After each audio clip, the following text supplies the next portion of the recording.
ما الذي يفرق بيننا وبينهم؟ منهج السلف، لأن السلف هم الذين فهموا الكتاب والسنة وساروا عليهما، فنحن نتبع السلف الصالح.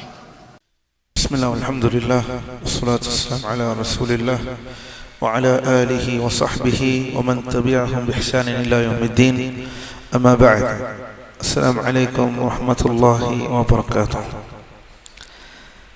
الحمد لله. الله நடிகார் அலே ஜனாசா சட்டத்திட்டங்கள்,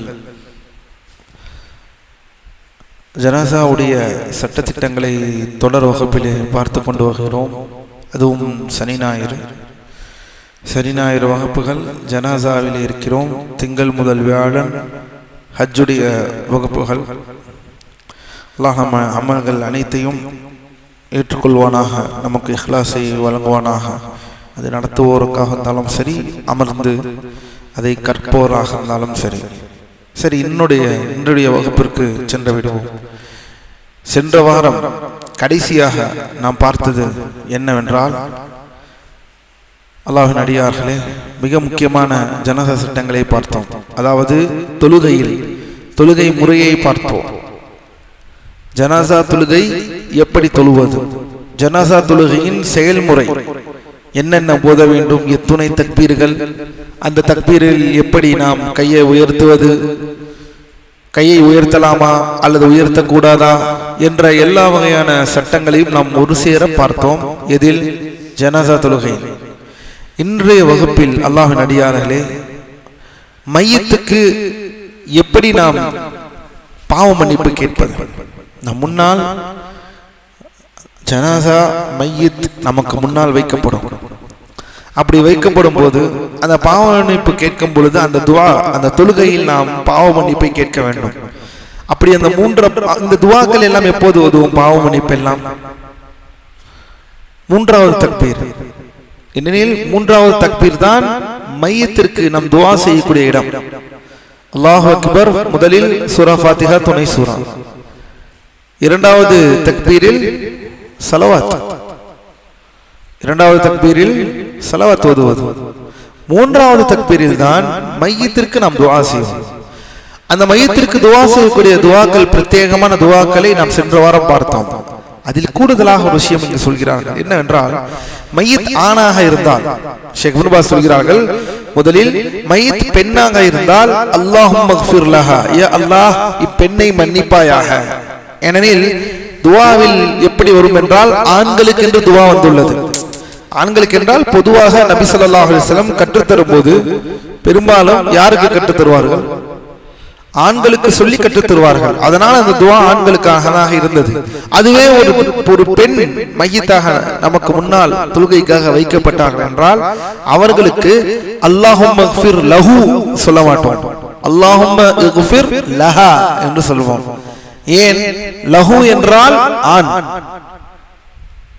லஹா என்றால் பெண். அல்லாஹும்ம இக்ஃபிர் லஹா, யா அல்லாஹ் பெண்ணை மன்னிப்பாயாக. சரி, ஒருவேளை பாலினத்திற்கு ஏற்றவாறு இதை மாற்றிக் கொள்ள வேண்டும். 2 பேர் இருக்கிறார்கள், 2 ஆண்கள் அல்லது 2 பெண்கள், இரண்டாக, அது ஆணாக இருக்கட்டும் பெண்ணாக இருக்கட்டும், அல்லாஹும்ம இக்ஃபிர் லஹுமா, யா அல்லாஹ் இவர்கள் இருவர்களுக்கும் பாவ மன்னிப்பை வழங்குவாயாக. அது ஆணாக இருக்கட்டும் பெண்ணாக இருக்கட்டும். சரி, கூட்டமாக வந்திருக்கிறார்கள், ஆண் பெண் கலந்து அல்லது ஆண்கள் கலந்து அல்லது பெண்கள் கலந்து அல்லாஹும்ம இக்ஃபிர் லஹும் என்று சொல்லிக் கொள்ளலாம். அல்லாஹும்ம இக்ஃபிர் லஹும் என்று சொல்லிக் கொள்ளலாம். அதாவது பாலினத்திற்கு ஏற்ப அந்த துஆக்களின் கடைசி வார்த்தையை மாற்றிக் கொள்ளுங்கள் என்று சொல்கிறார். அதுதான் இந்த பாடத்தின் நாம் முதலில் படிப்பது. மையத் பெண்ணாக இருந்தால் அல்லாஹும்ம இக்ஃபிர் லஹா என்று கூற வேண்டும். ஜனாசாக்கள் 2ஆக இருந்தால் அல்லாஹும்ம இக்ஃபிர் லஹுமா என்று கூற வேண்டும். யா அல்லாஹ் இவ்விருவரை மன்னிப்பாயாக. அதற்கு மேல் இருந்தால் அல்லாஹும்ம இக்ஃபிர் லஹும், யா அல்லாஹ் இவர்களை மன்னிப்பாயாக என்று அந்த துஆவில் சற்று மாற்றம் ஏற்பட வேண்டும். அதாவது தொழுகை நடத்துபவர் ஜனாசாவின் எண்ணிக்கை மற்றும் பாலினத்திற்கு ஏற்ப அந்த பிரதி பெயர்களை மாற்றிக்கொள்ள வேண்டும். ஒரு ஆண் ஜனாசாவிற்கு லஹு என்றும் பெண் ஜனாசாவிற்கு லஹா என்றும், இருவருக்கு லஹுமா. இதெல்லாம் அரபி இலக்கணம். தமிழில் நாம் இலக்கணம் படிப்போம் அல்லவா? தமிழில் அவர், அவள், இவள், இவர். அதே போல அரபி மொழியில் லஹு, லஹா, லஹுமா என்று என்ன பாரக்கல்லாஹு ஃபீக்கும் தமிழில் படிப்பது போல், ஆனால் நல்ல ஆழமான இந்த மொழி அரபி மொழியில் நாம் இதை படிக்கிறோம். சரி, அடுத்ததாக அல்லாஹ்வின் அடியார்களே, மையத் சிறுவனாக இருந்தால், ஒரு மையத் சிறுவனாக, அது ஒரு சிறுமியாக எப்படி என்ன செய்ய வேண்டும், அவருக்காக என்ன துஆ ஓத வேண்டும்? ஒரு சிறுவனுடைய மௌத் அல்லாஹ் பாதுகாக்க வேண்டும். நம்மை இப்படிப்பட்ட பேரிடர்களிலிருந்து அல்லாஹ் நம்மை காப்பானாக, நம் பிள்ளைகளை பாதுகாப்பானாக. அல்லாஹ்விற்கு கட்டுப்படக்கூடிய வாழ்க்கையை நம் பிள்ளைகளுக்கு தந்தருளி புரிவானாக. அப்படிப்பட்ட பெற்றோர்களாக அல்லாஹ் நம்மை ஆக்குவானாக. சரியான முறையில் நம் பிள்ளைகளை வளர்த்து இருக்கக்கூடிய பெற்றோர்களாக அல்லாஹ் நம்மை ஆக்குவானாக. சரி, விஷயத்திற்கு வருவோம். மையத் ஒரு சிறுவனாக இருந்தால் அவருக்காக பாவ மன்னிப்பு தேடுவதற்கு பதிலாக பின்வரும் துஆவை கூறுவது விரும்பத்தக்கதாகும். கவனியுங்கள், யாருக்கு பாவ மன்னிப்பு? பாவ மன்னிப்பு பொதுவாக ஆண்கள் பெண்கள் இருவர்களுக்கு இருக்கிறது. இந்த பூமியில் வாழ்ந்தவர்கள், இந்த பூமியின் ஷஹவாத்துகளுக்கு சில நேரம் அடிபணிந்தவர்கள், பாவங்கள் செய்திருப்பார்கள். எனவேதான் இந்த இடத்திலே அவர்களுக்கு பாவ மன்னிப்பை அதிகமாக கேட்கும். அதுவே சிறுவர்களாக இருந்தால் அவர்களுக்கு பாவ மன்னிப்பை கேட்பதை காட்டிலும் பின்வரும் இந்த துஆவை ஓதுவது முஸ்தஹப்பாக விரும்பத்தக்கதாக இருக்கிறது என்று ஷேக் இப்னு பாஸ் சொல்கிறார்கள். அது என்ன துஆ? அந்த துஆவை பாருங்கள் அல்லாஹ்வின் அடியார்களே. துஆ எப்படி வருகிறது என்றால், அல்லாஹும்ம இஜ்அல்ஹு ஃபர்தன் வ துக்ரன் லிவாலிதைஹி வ ஷஃபீஅன் முஜாபா. யா அல்லாஹ், இவரது பெற்றோருக்கு முன் செல்லக்கூடியவராகவும் ஒரு சேமிப்பாகவும் பரிந்துரை ஏற்கப்பட்ட பரிந்துரையாளராகவும் ஆக்குவாயாக. யாரை? இந்த குழந்தை. ஒரு குழந்தை மரணித்து விட்டால் அல்லாஹ்வின் அடியார்களே, பெரும்பாலான உலமாக்கள் சொல்லக்கூடிய விஷயம் என்னவென்றால், ஒரு குழந்தை மரணித்து விட்டால் அந்த பெற்றோருக்கு அதிகமாக துஆ செய்ய வேண்டும். ஒரு சிறு குழந்தை மரணித்து விட்டால், சிறுவர்கள் மரணித்து விட்டால், ஜனாசா தொழுகையின் முழு கான்சென்ட்ரேஷனில் அந்த துஆக்களில் பெற்றோர்களை முன்னிறுத்தப்படுகிறார்கள். பெற்றோர்களுக்கு அந்த ஆறுதல், பெற்றோர்களுக்கான அந்த துஆ, இதை அதிகப்படுத்த சொல்கிறார்கள். மார்க்கம் இதை சொல்கிறது. அதனால்தான் இந்த துஆ இவ்வாறு வந்திருக்கிறது. யா அல்லாஹ், இவரது பெற்றோருக்கு முன் செல்லக்கூடியவராக, ஃபரதன் ஒரு சேமிப்பாக, பரிந்துரை ஏற்கப்பட்ட பரிந்துரையாக ஆக்குவாயாக. அது மட்டுமா? பாருங்கள் அல்லாஹ்வின் அடியார்களே, வஅஸிம் பிஹி உஜூரஹுமா. அல்லாஹ் இவரை கொண்டு அந்த பெற்றோர்களின் நன்மைகளின் தராசுகளை கனமாக்குவாயாக. யாரை கொண்டு? மவுத்தான அந்த பிள்ளையை கொண்டு பெற்றோர்களின் நன்மைகளின் தராசுகளை கனமாக்குவாயாக. ஏனெனில் அந்த பிள்ளை இழந்ததற்கு பிறகு அந்த பெற்றோருக்கு மாபெரும் சோதனை ஏற்படும். அதில் அவர்கள் பொறுமை காப்பார்கள். அல்லாஹ்வுடைய அந்த கதரை ஏற்றுக்கொண்டிருப்பார்கள், அதை திருப்தி கொண்டிருப்பார்கள். எனவேதான் பெற்றோர்களுக்கென்றே வருகிறது பிரத்யேகமாக, அவரின் நன்மைகளின் தராசுகளை கனமாக்குவாயாக. இவரை கொண்டு அவர்களது நன்மைகளை அதிகப்படுத்துவாயாக. ஈமான் கொண்ட முன்னோர்களுடன் இவர்களை சேர்ப்பாயாக. இப்ராஹிம் அலைஹிஸ்ஸலாம் அவர்களின் பொறுப்பில் இவரை ஆக்குவாயாக. உனது அருளினால் இவரை நரக வேதனையிலிருந்து பாதுகாப்பாயாக. மரணித்தவர் பருவமடையாத சிறுவனாக இருந்தால் இந்த துஆவை ஓதுவது முஸ்தஹப்பாக இருக்கிறது. அல்லாஹ்வின் அடியார்களே, இந்த துஆ நபி அவர்கள், ஷேக் இப்னு பாஸ் அவர்கள் இதை சொல்லியிருக்கிறார்கள். சரி, இந்த துஆ நபி ஸல்லல்லாஹு அலைஹி வஸல்லம் அவர்களிடமிருந்து வந்திருக்கிறதா? முன்னர் கூறப்பட்ட இந்த துஆ இது நபி ஸல்லல்லாஹு அலைஹி வஸல்லம் அவர்களிடமிருந்து ஆதாரபூர்வமான ஹதீஸாக வரவில்லை. மாறாக எவ்வித பாவம் செய்யாத நிலையில் மரணித்த பச்சிளம் குழந்தைக்காக அபூ ஹுரைரா ரலியல்லாஹு அன்ஹு அவர்கள் இவ்வாறு துஆ செய்திருக்கிறார்கள். இந்த துஆ அல்லாஹ் தூதரிடமிருந்து வந்திருக்கிறா என்றால் இல்லை. அப்படி என்றால் இதை ஏன் நாம் கூறலாம் என்று சொல்கிறோம்? அபூ ஹுரைரா ரலியல்லாஹு அன்ஹு ஒரு பச்சிளம் குழந்தை மரணித்த போது அவர்கள் கேட்ட துஆ இதுதான். சரி, இங்கு ஒரு கேள்வி என்னவென்றால், அழகான ஒரு விஷயம் அல்லாஹ்வின் அடியார்களே, அல்லாஹும்ம இஜ்அல்ஹு ஃபரதா, அதாவது அல்லாஹும்ம இஜ்அல்ஹு ஃபரதன், யா அல்லாஹ் இவரை இவரது பெற்றோருக்கு முன் செல்லக்கூடியவராக ஆக்குவாயா. அப்படி என்றால் என்ன? ஃபரத் என்று ஏன் வருகிறது? ஃபரதன் என்று ஏன் வருகிறது? பாருங்கள், ஹசன் அல் பஸ்ரி ரஹிமஹுல்லாஹ் அவர்களும் இவ்வாறே துஆ செய்கிறார்கள். ஹசன் அல் பஸ்ரியும் இவ்வாறே துஆ செய்கிறார்கள். என்ன துஆ செய்கிறார்கள் என்றால், யா அல்லாஹ், இவரை நமக்கு முன் செல்பவராக, முன்னோடியாக, ஒரு நற்குலியாக ஆக்குவாயாக. ஒரு சிறுவனுக்கு தொழுகை நடத்தும் பொழுது ஹசன் அல் பஸ்ரி என்பவர்கள் இந்த நூற்றாண்டு, அதாவது இமாம் அஹ்லுஸ் சுன்னத்தி வல் ஜமாஅ, அஹ்லுஸ் சுன்னah வல் ஜமாஅவில் முதல் நூற்றாண்டில் வாழ்ந்த மாபெரும் இமாம், 110 மரணித்த ஒரு இமாம், ஹிஜ்ரி 110 மரணித்த ஒரு இமாம். சரி, என்ன ஏனென்றால் உலமாக்கள் சொல்கிறார்கள், ஃபரத் என்பது ஒரு கூட்டம் இருக்கிறது என்றால், பொதுவாக அரபியிலே ஃபரத் என்றால் யாரை சொல்வோம் என்றால், ஒரு கூட்டம் இருக்கிறது என்றால் அந்த கூட்டத்தில் முன் சென்று தண்ணீரை தயார்படுத்துபவர் என்று பொருள். கவனியுங்கள், பயணத்தில் இருக்கும் பொழுது அந்த பயணத்திற்கு முன்னே ஒரு கூட்டம் முதலில் சென்று தண்ணீரை தயார் செய்வார்கள். யாருக்கு? பின்னால் வருபவர்களுக்கு. பின்னால் வருபவர்களுக்கு தண்ணீரை, அது புரிகிறதா இந்த துஆவுடைய அருமை?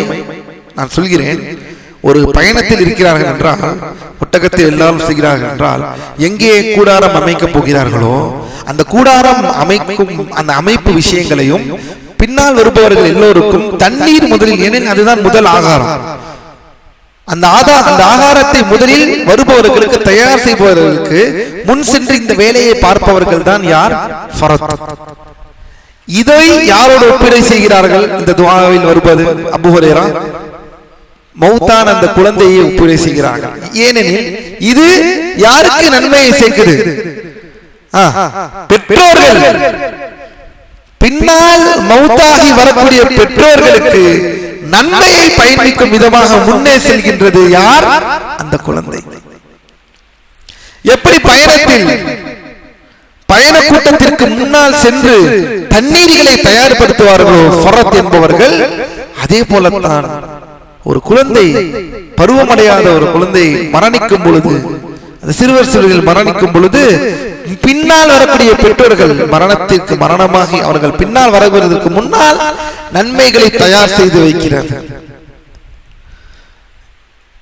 அதனால்தான் இதை ஃபரத் என்று ஒப்புமை செய்கிறார்கள். இதை உலமாக்கள் சொல்கிறார்கள், கூட்டத்தினருக்கு முன் சென்று தண்ணீரை தயார்படுத்துவர் என்ற பொருள். ஒருவருக்கு ஒரு குழந்தை சிறு வயதிலேயே மரணித்து விட்டால் அவருக்கு ஒரு குழந்தை முன் சென்று விட்டது என்று கூறப்படும். இதிலிருந்தே மரணித்த சிறுவனுக்காக யா அல்லாஹ் இவரை எமக்கு ஃபரத்தாக ஆக்குவாயாக என்று கூறப்படுகிறது. அதாவது நாம் மறுமையில் அல்லாஹ்வை சந்திக்கும் முன்னே எமக்கான நற்கூலியாக அவர் முன் சென்று காத்திருப்பார் என்று பொருள். பெற்றோர்கள் அல்லாஹ்வை சந்திக்கும் முன்பே, மறுமையில் அல்லாஹ்வை சந்திக்கும் முன்பே பெற்றோர்களுக்கான நன்மையாக அவர் காத்திருக்கும்.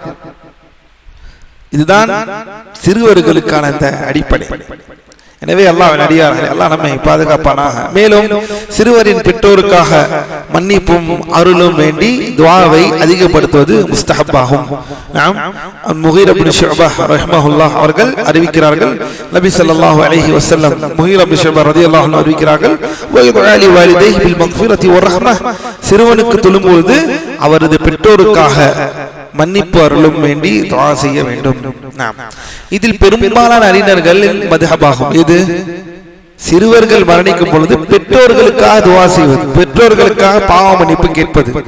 ஆனால் மாலிக் மத்ஹப் மட்டும் என்ன சொல்கிறார்கள் என்றால், சிறுவனுக்காக மட்டும் துஆ செய்வதோடு சுருக்கி கொள்ள வேண்டும், அவரது பெற்றோருக்காக துஆ செய்ய தேவையில்லை என்று கருதுகிறார்கள். இது மாலிக் மத்ஹப் அவர்களுடைய கூற்று. ஆனால் பெரும்பாலான கூற்று என்ன?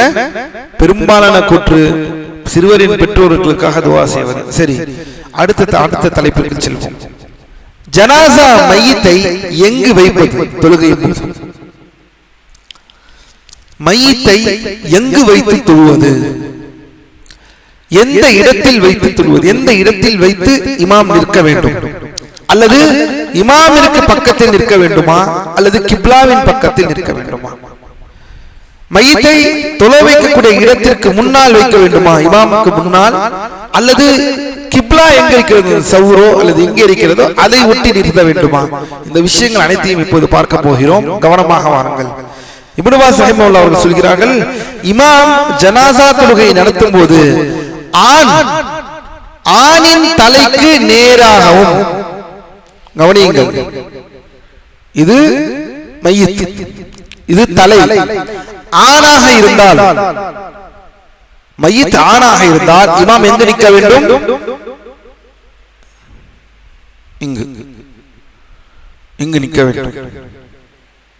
ஏனெனில் இப்படித்தான் அல்லாஹ் தூதர் ஸல்லல்லாஹு அலைஹி வஸல்லம் சுன்னா நமக்கு வந்திருக்கிறது. அப்படியே ஒரு பெண்ணாக இருந்தால் இங்கு நிற்க வேண்டும். ஒரு ஆணாக இருந்தால் இங்கு, பெண்ணாக இருந்தால் நடுப்பகுதி, ஒரு பெண்ணின் நடுப்பகுதியில் நிற்க வேண்டும். மேலும் அல்லாஹ்வின் அடியார்கள் இது சுன்னத்தாக இருக்கிறது. சரி, பல ஜனாசாக்கள் ஒன்றாக இருக்கும் பொழுது இமாமிற்கு நெருக்கமாக ஆணின் ஜனாசாவையும் கிப்லாவிற்கு நெருக்கமாக பெண்ணின் ஜனாசாவையும் வைக்க வேண்டும். இமாமுக்கு பக்கத்தில் பெண் ஜனாசாவை வைக்க கூடாது. ஆண்கள் ஜனாசா பெண்கள் ஜனாசா என்று கலந்து வந்தால் இத்தனை இடத்தில் சில நேரம் சில சூழல் ஏற்படும். கூட்டாக மரணித்தவர்களுக்கு, கூட்டாக மரணித்தவர்கள், பேரிடரில் ஏதாவது மரணித்தவர்கள், விபத்தில் சிக்கி மரணிப்பவர்கள் எல்லாம் சில நேரம் அவர்களுக்கு தொலைவிக்கக்கூடிய நேரம் வரும். அவ்வாறு கூட்டமாக வரும் பொழுது பெண்களை எங்கு வைக்க வேண்டும் என்றால் பெண்களின் மையத்தை கிப்லாவின் பால் வைக்க வேண்டும், ஆண்களின் மையத்தை இமாமிற்கு பக்கத்தில் வைக்க வேண்டும். ஆண்களாக இருக்கும் பட்சத்தில் இமாம் தலையை நோக்கி நிற்பார், தலை இங்கு நிற்பார். அதுவே ஒரு பெண் மையத்தாக இருந்தால் பெண்ணின் நடுப்பகுதியில் இருக்க வேண்டும். மேலும் அல்லாஹ்வின் அடியார்களே பாரக்கல்லாஹு ஃபீக்கும், ஷேக் அரஃபாத் சொல்கிறார்கள், இதன் பின் ஆசிர் ரஹிமஹுல்லாஹ் மையத் ஒரு ஆணா அல்லது பெண்ணா என்பதை பொறுத்தே இமாம் எங்கு நிற்க வேண்டும் என்பது குறித்த சட்டங்களை நமக்கு தெளிவுபடுத்துகிறார்கள். மையத் ஆணாக இருந்தால் அவரது தலைக்கு நேராகவும், பெண்ணாக இருந்தால் அவரது உடல் நடுப்பகுதிக்கு நேராகவும் இமாம் நிற்பது சுன்னஹ். அனஸ் ரலியல்லாஹு அன்ஹு அவர்கள் ஒரு ஆணின் ஜனாசாவிற்கு தொழுகை நடத்திய போது அவரது தலைக்கு நேராக நின்றார்கள். பிறகு ஒரு பெண்ணின் ஜனாசா கொண்டு வரப்பட்ட போது அபு ஹம்சாவே இவருக்கும் தொழுகை நடத்துங்கள் என கூறப்பட்டது. யாரிடம் கூறப்பட்டது? அனஸ் ரலியல்லாஹு அன்ஹு. ஒரு ஆணுக்கு இங்கு நடந்து தொழுகை நடத்தி விட்டார்கள். ஒரு பெண் சடலம் வருகிறது, ஒரு பெண் ஜனாசா மையத் வருகிறது. மையத் வந்து வைக்கப்பட்டதுக்கு பிறகு எல்லாரும் சொல்கிறார்கள், இவர்களுக்கும் நீங்கள் அபு ஹம்சாவை இவருக்கும் தொழுகை நடத்துங்கள் என கூறப்பட்டது. அப்போது அவர்கள் அந்த பெண்ணின் கட்டிலின் நடுப்பகுதிக்கு நேராக நின்றார்கள். அனஸ் ரலியல்லாஹு அன்ஹு ஆணுக்கு இங்கு நின்று தொழுகை நடத்தி விட்டார்கள். பெண் வந்தவுடன் கட்டிலின் நடுப்பகுதிக்கு வந்து நின்று தொழுகிறார்கள். இது மட்டுமல்ல, கவனியுங்கள் அல்லாஹ்வின் அடியார்களே, இவ்வாறு அனஸ் ரலியல்லாஹு அன்ஹு அவர்கள் நகுந்ததை மற்றவர்கள் பார்க்கிறார்கள். எனது மற்றவர்கள் பார்க்கிறார்கள். அதனால் கேட்கிறார்கள், அபு ஹம்சாவே, அல்லாஹ்வின் தூதர் அவர்கள் ஆணின் ஜனாசாவிற்கு நீங்கள் நின்ற இடத்திலும் பெண்ணின் ஜனாசாவிற்கு நீங்கள் நின்ற இடத்தில் நிற்பதை நீங்கள் கண்டீர்களா? ஏனெனில் உற்று நோக்கிறார்கள். பாருங்கள், எங்கே இதெல்லாம் நம் காலத்தில் ஒரு ஆலிமை பார்த்து இதெல்லாம் நாம் எப்போது கேட்க போகிறோம்? எதுவும் இல்லை. எந்த அந்த கியூரியாசிட்டி பாருங்கள்.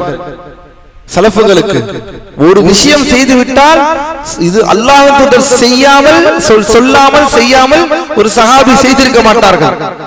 இங்கு நின்றவர்கள் பெண் சடலம் பெண் மையத் வந்ததற்கு பிறகு இங்கிருந்து இங்கு வந்து விட்டார்கள். ஏன் அங்கு கேட்கிறார்கள், இவ்வாறு செய்த நீங்கள் பார்த்தீர்களா என்று சொல்லும் பொழுது அனஸ் பதில் அளிக்கிறார்கள், ஆம் என்று பதிலளித்து இதனை நன்கு நினைவில் வைத்துக் கொள்ளுங்கள், பாதுகாத்துக் கொள்ளுங்கள் என்று சொல்கிறார்கள். நான் எப்படி தொழுதேனோ, நான் எங்கு ஆண் மையத்திற்கு எங்கு நின்றேனோ, பெண்ணின் மையத்திற்கு எங்கே நின்றேனோ அதையெல்லாம் நீங்க நன்கு பார்த்துக் கொள்ளுங்கள் என்று அனஸ் ரலியல்லாஹு அன்ஹு அவர்கள் சொல்கிறார்கள். மேலும் கவனிங்கள் அல்லாஹ்வின் அடியார்களே, சமுரா இப்னு ஜுந்துப் ரலியல்லாஹு அன்ஹு அவர்கள் அறிவிக்கக்கூடிய ஹதீஸ், கவனமாக கேளுங்கள். பிரசவ காலத்தில் மரணித்த ஒரு பெண்ணிற்கு நபி ஸல்லல்லாஹு அலைஹி வஸல்லம் ஜனாஸா தொழுகை நடத்திய போது அவர்களுக்கு பின்னால் நான் தொழுதேன்.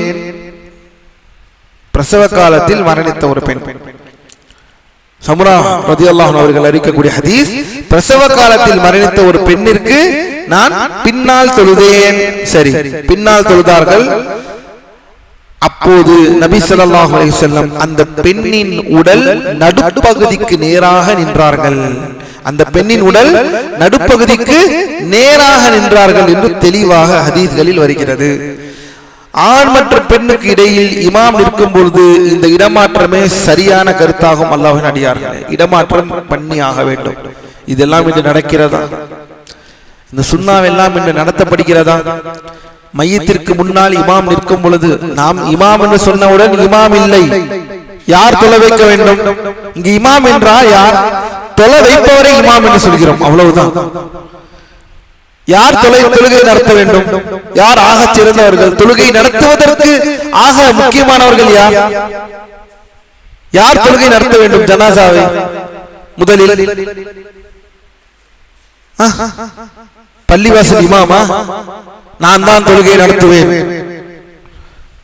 அங்கு உற்றாரும் உறவினர்களும் இரத்த பந்தம் துடித்துக் கொண்டிருக்கும், யாராவது நாங்கள் தொழுகை நடத்தலாமா என்று.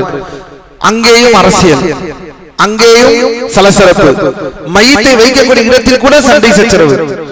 நான் தான் தொழுகையை நடத்துவேன், இங்கு நீங்கள் வர வேண்டும் என்றால் நாங்கள் தான் தொழுகை நடத்த வேண்டும். யார் தொழுகை நடத்துவது? வசியத் செய்தது மையத். ஒருவேளை எனக்கு இவர்தான் தொழுகை நடத்த வேண்டும் என் மரணத்திற்கு பிறகு என்று வசியத் செய்து விட்டார்கள், என் மரணத்திற்கு பிறகு இவர்தான், அது சொந்தக்காரராக இருக்கட்டும் அல்லது சொந்தக்காரர் இல்லாமல் இருக்கட்டும், மரணிக்கக்கூடியவர் எனக்கு இவர்தான் தொழுகை நடத்த வேண்டும் என்று வசியத் எழுதிவிட்டார் என்றால் அவர்தான் முன்னிறுத்தப்பட வேண்டும், அவர்தான் முன்னிறுத்தப்பட வேண்டும். அப்படி மையத்தினம் வசியத் எதுவும் நமக்கு கிடைக்கவில்லை என்றால், வசியத் எதுவும் இல்லை என்றால் என்ன செய்ய வேண்டும்? உற்றார் உறவினர்களில் ஆக உறவினர்கள் நின்று தொழ வேண்டும். இதுதான் அடிப்படை. எங்குமே இமாம் வந்தார்கள், ஒரு இமாம் வந்து தொழுகை நடத்துவார்கள் என்றெல்லாம் சொல்லவே இல்லை, சொல்லப்படவும் இல்லை. எனவே நான் இங்கு இமாம் என்று சொல்வது அல்லாஹ்வின் அடியாரை தொழுகை நடத்துபவர்களை சொல்கிறோமே தவிர, ஆனால் நிற்கக்கூடியவர் என்ன ஓத வேண்டும் என்றெல்லாம் தெரிய வேண்டும், எப்படி தொலை வைக்க வேண்டும் என்று தெரிய வேண்டும். எதுவுமே தெரியாமல் நான் மட்டும் தொழுகை நடத்த வேண்டும் என்றால் இல்மு இல்லாமல் அமல் எப்படி செய்ய முடியும்? இந்த ஒரு விஷயத்தை கவனிக்க வேண்டும். கல்வி இல்லாமல் அமல் எப்படி செய்ய முடியும்?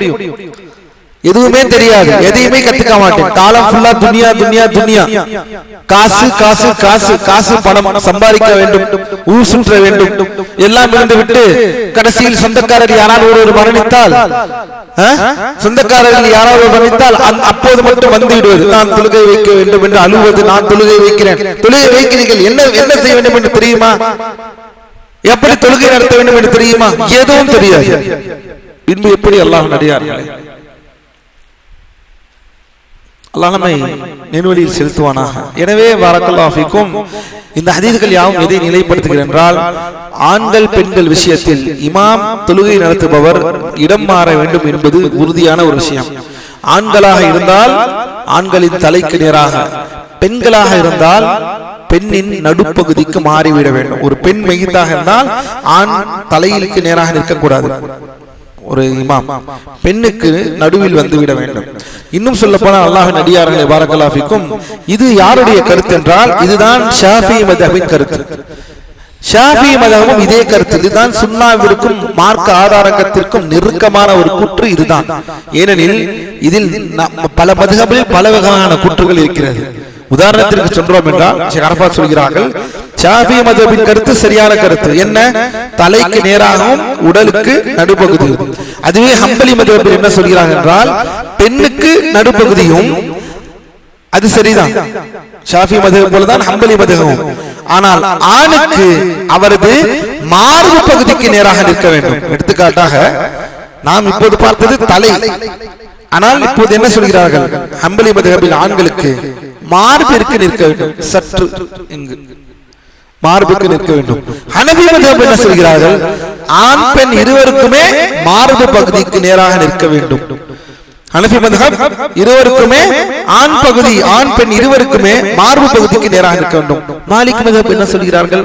பெண்ணுக்கு தோள்பட்டைக்கு நேராகவும் ஆணுக்கு உடல் நடுப்பகுதிக்கு நேராக நிற்க வேண்டும் என கருதுகின்றனர். பாருங்கள், ஃபிக்ஹ் விஷயம், மார்க்க சட்ட திட்டங்களை எப்படி எடுப்பது என்ற விஷயத்தில் அகீதா விஷயம் அல்ல. எனில் கொள்கையில் இந்த மத்ஹப் என்ன சொல்கிறது, அந்த மத்ஹப் என்ன சொல்கிறது எல்லாம் கிடையாது. கொள்கையில் ஒற்றை கூற்று, அதில் மாறுபடுறதே கிடையாது. கொள்கையில் எந்த மத்ஹபையும் கொண்டு வர முடியாது, கொண்டு வர மாட்டோம். அப்படி கொண்டு வந்தால் அது ஹராம். கொள்கை விஷயங்கள், மறைவான விஷயங்கள், மார்க்க அடிப்படை வழிமுறைகள், இதற்கு எதற்கும் மத்ஹபிற்கும் சம்பந்தம் இல்லை. ஆனால் மார்க்க சட்டத்திட்டங்கள், அமல்கள் சார்ந்த விஷயங்களுக்கு மத்ஹப் ரீதியாக பல கருத்துக்கள் இருக்கும். ஆனால் அதில் நாம் என்ன செய்ய வேண்டும்? இந்த மதுஹபை தான் நான் எப்போதும் பின்பற்றுவேன் என்று தக்லீது செய்யாமல் குர்ஆன் சுன்னாவிற்கு எது நெருக்கமான கூற்றாக இருக்குமோ அந்த கூற்றை தான் நாம் எடுக்க வேண்டும். ஆதாரம் எதில் இருக்கிறது? இப்படி சொன்னால் அல்ஹம்துலில்லாஹ் நிஅமா. இதை சொல்ல முடியாமல் மதுஹபுகள் எல்லாம் வழிகேடு, மதுஹபுகள் எல்லாம் அழிவு, மதுஹபுகள் எல்லாம் இருக்கக்கூடாத விஷயம். சரி, மதுஹப் எல்லாம் இருக்கக்கூடிய விஷயம். நீங்கள் ஒன்று சொல்லுகிறீர்களே ஃபிக்ஹில் இப்படித்தான் இருக்க வேண்டும் என்று, நீங்களும் ஒரு மதுஹபா தான் ஆகிறீர்கள். என்ன வித்தியாசம்? அவர்கள் சத்தியத்தை நோக்கி வந்த மதுஹபாக இருந்தார்கள். நீங்கள் அசத்தியத்திலும் உங்கள் அறிவை முற்படுத்தியும் வழிகேட்டில் உள்ள மதுஹபாக இருக்கிறீர்களே. அல்லாஹ் நம்மை பாதுகாப்பானாக. எனவே அல்லாஹ்வின் அடியார்களே, இதுதான் ஆண்கள் பெண்கள் ஜனாசாவிற்கு நிற்கக்கூடிய இடம். அடுத்த சட்டத்திற்கு செல்வோம். இமாம் இப்னு பாஸ் சொல்கிறார்கள், பல ஜனாசாக்கள் ஒன்றாக இருக்கும் பொழுது இமாமிற்கு நெருக்கமாக ஆணின் ஜனாசாவையும் கிப்லாவிற்கு நெருக்கமாக பெண்ணின் ஜனாசாவையும் வைக்க வேண்டும். கூட்டமாக ஜனாசாக்கள் வந்து குவிக்கப்பட்டால், நான் ஏற்கனவே சொன்னேன், பேரிடரில், விபத்துகளில் இவ்வாறு நடக்கும் பொழுது கூட்டமாக ஜனாசாக்கள் வரலாம். அந்த நேரத்தில் எப்படி வைக்க வேண்டும்? ஒரு மையத்துகளை எப்படி வரிசைப்படுத்த வேண்டும் என்றால் உலமாக்கள் சொல்கிறார்கள், பல ஜனாசாக்கள் ஒன்றாக இருக்கும் பொழுது இமாமிற்கு நெருக்கமாக ஆணின் ஜனாசாவையும் கிப்லாவிற்கு நெருக்கமாக பெண்ணின் ஜனாசாவையும் வைக்க வேண்டும். அவர்களுடன் சிறுவர்கள் இருந்தால் பெண்ணுக்கு முன்னதாக சிறுவனை வைக்க வேண்டும், பெண்ணுக்கு பிறகு சிறுமியை வைக்க வேண்டும். அது என்ன வரிசை வருகிறது. பல ஜனாசாக்கள் ஒன்றாக வரும்போது அரஃபாத் சொல்கிறார்கள், இமாம் விரும்பினால் அவர்களுக்கு அனைவருக்கும் சேர்த்து ஒரே முறையில் ஜனாசா தொழுகை நடத்தலாம். சில பேர் அன்றே கேட்டார்கள், அசார் கேட்டார், ஹரமில் ஒரே நேரத்தில் நான் 2 முறை தொழுதிருக்கிறேன் உஸ்தாத், 2 முறை தொழுதிருக்கிறேன். ஹரமிலே ஜனாசா தொழுகை நடக்கும், நடந்து முடிந்து மறுபடியும் ஸலாத்துல் ஜனாயிஸ் என்று அழைப்பார்கள். ஒரு முறை தொழுது விட்டோம், மறுபடியும் என்ன கூறுவார்கள் என்றால் தொழுது முடித்தவுடன் மறுபடியும் அழைப்பார்கள்.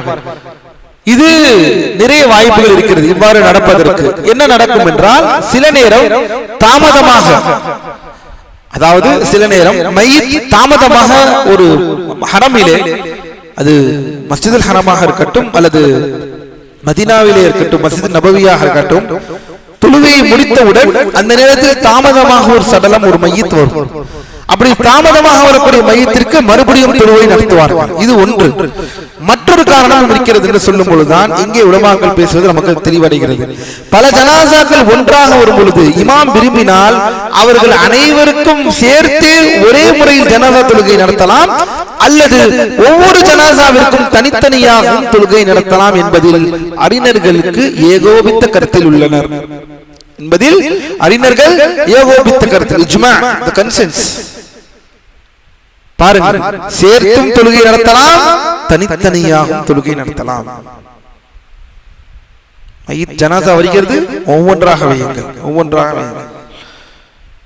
அல்லது சேர்த்து எல்லாரும் அப்படி சேர்த்து வைக்கும் பொழுது எங்கே வைக்க வேண்டும்?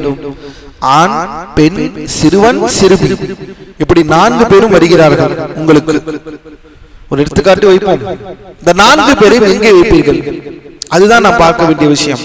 ஒவ்வொரு ஜனாசாவிற்கும் அல்லாஹ்வின் அடியார்களை பாரக்கல்லாஹு ஃபீக்கும், ஏனெனில் மையத்திற்காக துஆ செய்வது மற்றும் பரிந்துரை செய்வது ஷஃபாத் என்னும் நோக்கம் இதன் மூலம் நிறைவடைகிறது. ஒவ்வொரு ஜனாசாவிற்கும் தனித்தனியாக தொழுகை நடத்த இமாம் விரும்பினால் அவர்களில் சிறந்தவர்களுக்கே முன்னுரிமை அளிக்கப்பட வேண்டும் என்று அறிஞர்கள் ஒன்றுபட்டுள்ளனர். வயது முதிர்ந்தவரை விட மார்க்க நிலையில் சிறந்தவருக்கே முன்னுரிமை அளிக்க வேண்டும். உதாரணமாக, பாமரரை விட அறிஞருக்கும் மற்றவர்களை விட அதிக குர்ஆன் மனனம் செய்தவருக்கும் முன்னுரிமை அளிக்க வேண்டும். பாருங்கள், மையத்துக்கு ஒவ்வொன்றாக நீங்கள் தொழுகை நடத்தலாம் என்று வருகிறது. அப்படி வரும் பொழுது யாரை முதலில் முற்படுத்த வேண்டும்? கல்வியாளர்களை முற்படுத்த வேண்டும். யாருக்கு கல்வி?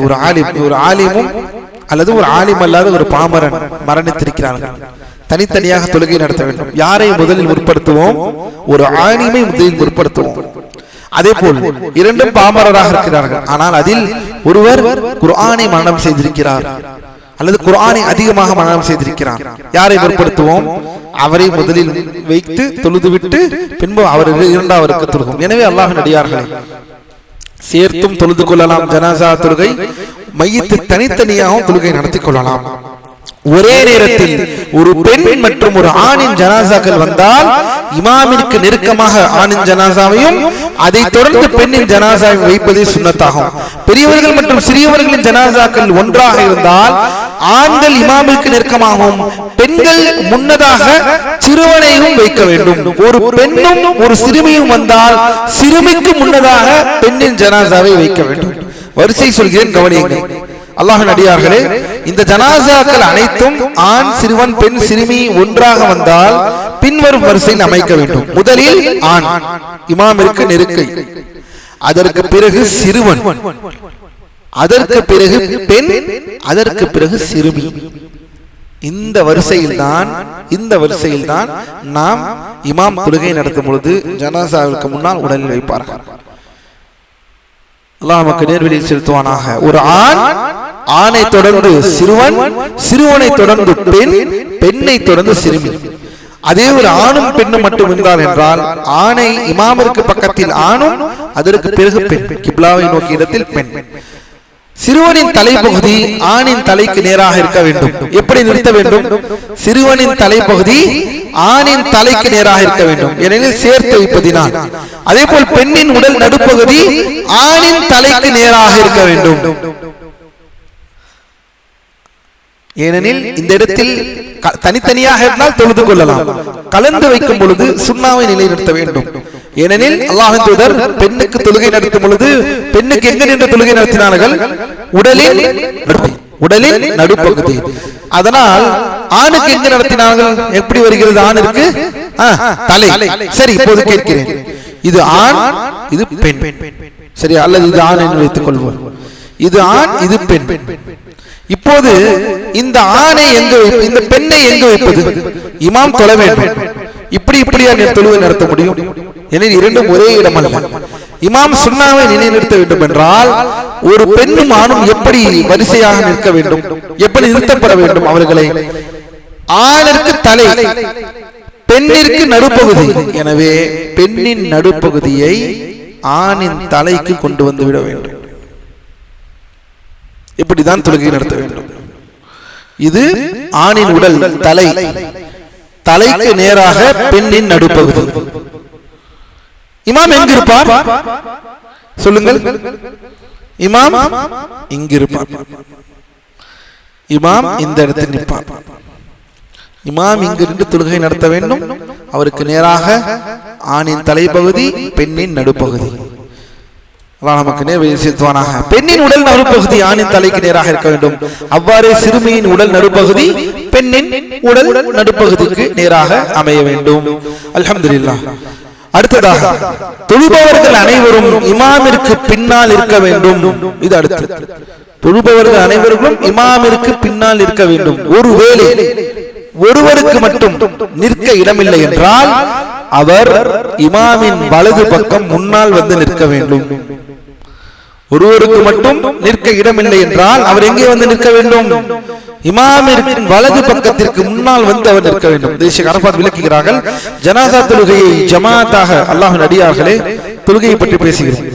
தொழுகை செயல்முறை அனைத்து சட்டங்களையும் பார்த்து வந்து கொண்டு விட்டோம். இப்போ நாம் பார்க்கக்கூடிய சட்டம் ஜனாசா தொழுகை ஜமாத்தாக நடத்துவது பற்றி. ஜனாசா தொழுகை ஜமாத்தாக நடத்துவது சுன்னத்தா அல்லது வாஜிபா? ஜனாசா தொழுகை கூட்டாக நடத்துவது சுன்னா. அல்லாஹ்வின் தூதர் ஸல்லல்லாஹு அலைஹி வஸல்லம் அருமை பழக்கத்தை, சுன்னாவை, நாம் அந்த வணக்கத்தை நாம் நிறைவேற்றுகிறோம். அது சுன்னாவா அல்லது கண்டிப்பாக ஜனாசா தொழுகை நாம் வாஜிபாகத்தான் இருக்க வேண்டுமா, கூட்டாகத்தான் தொழ வேண்டுமா? ஜனாசா தொழுகை தனித்தனியாக தொழலாமா? நான் தொழுது கொள்கிறேன், நீங்கள் தொழுது கொள்ளுங்கள், நீங்கள் வாருங்கள், நீங்கள் இப்போது தொழுது கொள்ளுங்கள், நீங்களும் வாருங்கள், இப்போது தொழுது கொள்ளுங்கள் என்று தொழுது கொள்ளலாமா? அல்லாஹ்வின் தூதருக்கு ஜனாசா தொழுகை கூட்டாக நிறைவேற்றப்பட்டதா அல்லது தனித்தனியாக நிறைவேற்றப்பட்டதா? இந்த கேள்விகளுக்கெல்லாம் பதில் இந்த பாடத்தில் இருக்கிறது.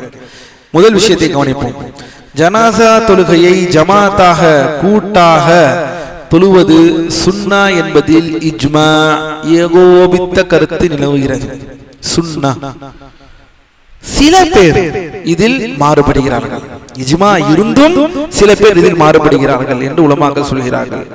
ஜமாத்தை தொழுவது வாஜிப் என்று, ஜமாத்தாக தொழுவது கட்டாயம் கடமை என்று ஒரு சாரார் கருதுகின்றனர். இது மாலிக் மத்ஹபிலும் ஒரு அறிவிப்பாகவும் ஷாஃபி மத்ஹபில் ஒரு கருத்தாகவும் இமாம் அஹ்மத் ரஹிமஹுல்லாஹ் அவர்களிடமிருந்து ஒரு அறிவிப்பாகவும் உள்ளது. என்ன? கட்டாயம் ஜமாத்தாகத்தான் தொழ வேண்டும், கட்டாயம் ஜமாத்தாகத்தான் தொழ வேண்டும். சரி, என்ன ஆதாரம் சொல்கிறார்கள் இவர்கள் இதற்கு? நபி அவர்கள் அந்த வார்த்தை, சில நேரம் மையத்தை ஜனாசாவை பார்க்கும் பொழுது நபி ஸல்லல்லாஹு அலைஹி வஸல்லம் எவ்வாறு சொல்வார்கள் என்றால், உங்களது தோழர் மீது நீங்கள் தொழுகை நடத்துங்கள், உங்களது தோழர் மீது நீங்கள் என்ன செய்யுங்கள், தொழுகை நடத்துங்கள் என்ற இந்த வாசகத்தை இவர்கள் ஆதாரமாக கொள்கிறார்கள். ஏன்? கூட்டாக சேர்ந்து சொல்கிறார்கள். பாருங்கள், கூட்டாக சேர்ந்து அல்லாஹ் தொழுகை நடத்த சொல்கிறார்கள். தொழுகை நடத்த சுன்னா என்பது கூட்டாக தொழுகை நடத்துவது சுன்னா என்பது மாற்று கருத்து இல்லை. ஆனால் அல்லாஹ் கட்டாயமாக கூட்டாகத்தான் நடத்த வேண்டுமா என்றால் ஒரு சாரார் கட்டாயமாக கூட்டாக நடத்த வேண்டும் என்று சொல்கிறார்கள். ஆனால் பெரும்பாலானவர்கள் சுன்னா இது. அப்படி ஒருவேளை தனியாக ஒரு தொழுவினால் தவறு எதுவும் இல்லை. தனித்தனியாக ஒரு இடத்தில் நீங்கள் அடக்கம் செய்ய போகிறீர்கள், 20 பேர் இருக்கிறீர்கள், அந்த 20 பேரும் தனித்தனியாக நீங்கள் ஒருவேளை தொழுகையை நீங்கள் நடத்தி விட்டீர்கள் என்றால் எந்த தவறும் இல்லை. முதலில் ஒருவர், பின்பு வருபவர், அடுத்து பின்பு, இவ்வாறு 20 பேர் அல்லது 40 பேராக இருந்தாலும் சரி, தனித்தனியாக தொழுகை நடத்தி அடக்கம் செய்யலாமா? தாராளமாக செய்யலாம். ஏன்? என்ன ஆதாரம்? கவனியுங்கள் அல்லாஹ்வின் அடியார்களே, பாரக்கல்லாஹு ஃபீக்கும். முதலில் ஒரு சில இந்த விஷயங்களை நாம் முதலில் பார்ப்போம், அதற்கு பின் நாம் மற்ற விஷயங்களை கேட்போம். இந்த கூட்டாக நடத்துவதற்கு இன்னும் ஆதாரங்கள் என்ன சொல்கிறார்கள் என்றால், சுன்னா என்பதில் ஆதாரம் கூட்டாக நடத்துவது. கவனியுங்கள், ஆயிஷா ரலியல்லாஹு அன்ஹா அவர்கள் அறிவிக்கக்கூடிய ஹதீஸ், நபி ஸல்லல்லாஹு அலைஹி வஸல்லம் கூறுகிறார்கள், எந்த ஒரு மையத்திற்கும் 100 பேர் கொண்ட ஒரு முஸ்லிம் கூட்டத்தினர் அவர்கள் அனைவரும் அவருக்காக பரிந்துரை செய்யும் நிலையில் தொழுகை நடத்தினால் அவர் விஷயத்தில் அவர்களின் பரிந்துரை அல்லாஹ்வினால் ஏற்றுக்கொள்ளப்படும். அல்லாஹ் நமக்கும் இந்த வாய்ப்பை அல்லாஹ் வழங்குவானாக. எந்த ஒரு ஜனாசா தொழுகை கூட்டாக சேர்ந்து 100 பேர் பரிந்துரை செய்து, யா அல்லாஹ் இவர்களுக்கு, அல்லாஹ் அந்த மையத்திற்காக அல்லாஹ்விடம் பரிந்துரை கேட்பவர்கள், அந்த மையத்திற்கு பரிந்துரை அள்ளி கொடுக்கக்கூடியவர்கள். எது? எப்படிப்பட்ட பரிந்துரை? நாளை மறுமையில் இந்த பரிந்துரைக்கு உட்பட்ட ஒரு மனிதராக இவரை ஆக்குவாயாக என்ற இந்த துஆவை, மா மின் மையித்தின் துஸல்லா அலைஹி ஐ துஸல்லி அலைஹி உம்மத்துன் மினல் முஸ்லிமீன் யப்லுகூன 100 கஅன்னஹும் அவ் குல்லுஹும் யஷ்ஃபஊன லஹு இல்லா ஷுஃபிஉ. சுப்ஹானல்லாஹ். எந்த ஒரு மையத்திற்கும் 100 பேர் கொண்ட ஒரு முஸ்லிம் கூட்டத்தினர் அவர்கள் அனைவரும் அவருக்காக பரிந்துரை செய்யும் நிலையில் தொழுகை நடத்தினால் அவர் விஷயத்தில் அவர்களின் பரிந்துரை அல்லாஹ்வினால் ஏற்றுக்கொள்ளப்படுகிறது. இப்னு அப்பாஸ் ரலியல்லாஹு அன்ஹு அறிவிக்கக்கூடிய இந்த ஹதீஸை கவனியுங்கள். எந்த ஒரு முஸ்லிம் மனிதர் மரணித்தாலும் அல்லாஹ்வுக்கு, அல்லாஹ் தூதர் சொல்கிறார்கள், அல்லாஹ்வுக்கு எதையும் இணை வைக்காத 40 மனிதர்கள். கண்டிஷன்.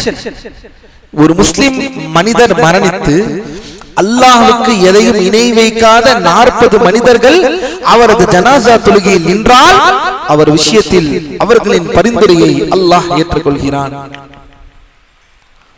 ஆனால் எப்படி இருக்க வேண்டும் அந்த 40 பேர்? லா இலாஹ இல்லல்லாஹ். இதற்குத்தான் சொல்கிறோம், இதற்குத்தான் எந்நேரமும் முன்னேரமும் மூச்சுக்கு மூச்சு தௌஹீத் தௌஹீத் தௌஹீத், ஏகத்துவம், அல்லாஹ்விற்கு இணையில்லா, இணை வைக்காத ஒரு வாழ்க்கை, அல்லாஹ்விற்கு இணை வைக்காத ஒரு வாழ்க்கை. முஸ்லிம்கள் நாம் எல்லாம் முதலில் ஒரு விஷயத்தில் திருந்த வேண்டும் என்றால், நாம் எல்லாம் ஒரு விஷயத்தில் ஒன்று கூட முடியும் என்றால், நமக்கு ஒரு ஒற்றுமை சாத்தியம் என்றால் அது தௌஹீதே அன்றி வேறு எதிலும் இல்லை என்பதை அல்லாஹ்வின் அடியார்களே எப்போது இந்த சமூகம் புரிந்து கொள்ள போகிறது? ஒரு ஜமாத்திற்கு 40 பேரை கூட்டாக நிறுத்துவதற்கு தேவை தௌஹீத். ஒரு ஜமாத்திற்கு, ஒரு தொழுகைக்கு, ஒரு மையத்திற்கு பயன் தரக்கூடியதற்கு 40 பேரை நிலைநிறுத்தக்கூடிய அந்த ஒற்றை கோடு தௌஹீத். இந்த தௌஹீத் அல்லாமல் நாம் எல்லாம் முஸ்லிம்கள், நாம் எல்லாம் வாருங்கள் ஒன்றாக இருப்போம், நீங்கள் தர்காக்கு செல்லுங்கள், எங்களுக்கு கவலை இல்லை, நாங்கள் பள்ளிவாசலுக்கு செல்வோம், அதுவும் எங்களுக்கு கவலை இல்லை, நாங்கள் வேறு, நாங்கள் எங்களுடைய கொள்கைகள் இருக்கிறோம், நீங்கள் உங்களுடைய கொள்கைகள் இருங்கள் என்று சொல்லிக்கொண்டு ஆனால் நாம் முஸ்லிமாக இருப்போம். ஒரு கட்சியின் அடிப்படையில், ஒரு ஜமாத்தின் அடிப்படையில், ஒரு ஜம்மியத்தின் அடிப்படையில், ஒரு கூட்டின் அடிப்படையில், அல்லது ரெண்டு பேருக்கும் ஷேர்டு ஐடியாலஜியின் அடிப்படையில், அல்லது ஷேர்டு விஷனின் அடிப்படையில் எனக்கும் உங்களுக்கும் ஒரு இலக்கு இருக்கிறது, அந்த இலக்கை அடைவதற்காக நாம் ஒன்றாக இருப்போம். இந்த ஒற்றுமை யாவும் அல்லாஹ்வின் பார்வையில் ஒற்றுமையாக இருக்க முடியாது. அல்லாஹ்வின் அடையாளம். தௌஹீதை சரி செய்யாமல் எந்த முஸ்லிமும் எந்த உம்மத்தும் ஒன்று சேர முடியாது. தௌஹீதை சரி செய்யாமல் அமல்கள் மூலமாக ஒற்றுமை அடைய முடியாது. கொள்கையை சீர்திருத்தாமல் அமல்கள் மூலமாகவே ஒற்றுமை அடைய முடியாது.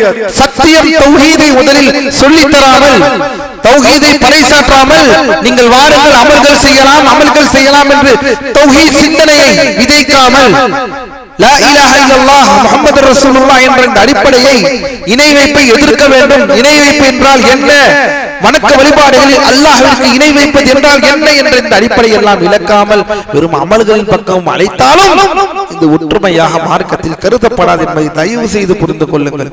அல்லாஹ் நம்மை நேர்வழியில் செலுத்துவானாக. 40 பேர் மனிதர்கள் அவர் ஜனாஸா தொழுகையில் நின்றால் அவர் விஷயத்தில் அவர்களின் பரிந்துரையை அல்லாஹ் ஏற்றுக்கொள்கிறான். அறிஞர்கள் அனைவரும் ஒன்றுபட்டு தெரிவிப்பதாவது கவனியுங்கள். இது சுன்னாவிற்கு மார்க்கத்தில் அடிப்படை ஆதாரம் இருக்கிறது, கூட்டாக தொழுவது. அதனால்தான் நிறைய பேர் ஒரு மையத்து மரணித்து விட்டது என்றால், மார்க்கம் தெரிந்த அவரது உறவினராக இருந்தால் முதலில் ஒரு 40 பேர் நல்ல மனிதர்கள் இருக்கிறார்களா என்று தேடுவார்கள். இணை வைப்பவர்களையோ தர்கா போக்குவர்களையோ வெளிப்படையா சொல்லி அவர்களை கஷ்டப்படுத்தவில்லை என்றாலும் கழித்து விடுவார் மனசுக்குள். வெளிப்படையாக நாம் சொல்லி அவர்களை ஏனெனில் அவர்களும் சத்தியத்துக்கு ஏற்றுக்கொள்ள வேண்டும் என்பதுதான் நம் ஆசை. அவர்களும் சத்தியத்தை ஏற்றுக்கொள்ள வேண்டும், அவர்களும் அல்லாஹுக்கு இணை வைக்காத ஒரு வாழ்க்கையை வாழ வேண்டும் என்றுதான் உண்மையான ஒரு அழைப்பாளின் ஆசையாக இருக்க முடியும். நான் மட்டும் சத்தியத்தில் இருப்பேன், மற்றவர்களால் வழிகள் இருக்க வேண்டும் என்று ஒரு அழைப்பாளன் நினைத்தால் என்றால் அது கிபுர், அது பெருமை. எனவேதான் மரணித்தவரின் உறவினர் மகனோ அல்லது தந்தையோ அல்லது பெற்றோர்களோ அல்லது நெருங்கிய உறவினர்கள் மரணித்தவர் மரணித்து விட்டால் அந்த கூட்டத்தில் 40 பேர் தௌஹீத்வாதிகளாக, தௌஹீத்வாதிகள் என்றால் என்ன, அல்லாஹ்விற்கு இணை வைக்காத மக்கள், வணக்க வழிபாடுகளில் அல்லாஹ்விற்கு எப்போதும் இணை வைக்க மாட்டார்கள். அழைத்தால் அல்லாஹை மட்டுமே அழைப்பார்கள்.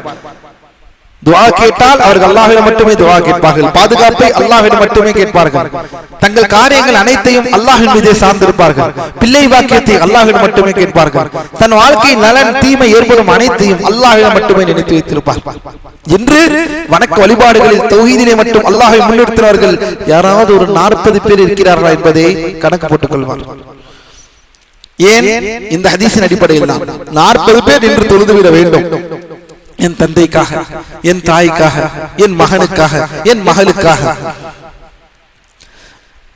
அல்லாஹ் நம் அனைவர்களுக்கும் இந்த நிலையை நம் அனைவர்களுக்கும் அல்லாஹ் ஏற்படுத்தி தருவானாக. சரி, இந்த விஷயத்தில் மிக முக்கியமான ஒரு விஷயத்தை இங்கு பதிவு செய்கிறோம்.